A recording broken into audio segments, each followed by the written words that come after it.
ਬੜਾ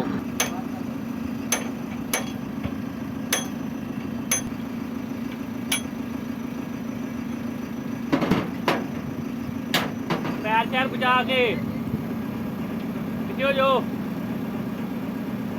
ਆਰਾਮ ਨਾਲ ਉੱਤੇ ਰੱਖ ਦੇ ਪਿਆ ਤਿਲਕਣਾ ਹੀ ਇਹ ਖੋਲ ਉਹ ਤਿਲਕਣਾ ਹੀ ਇਹ ਪੈਰ ਤੇ ਨਾ ਮੂੰਹ ਮਰਵਾ ਲਓ ਤਿਲਕ ਕੇ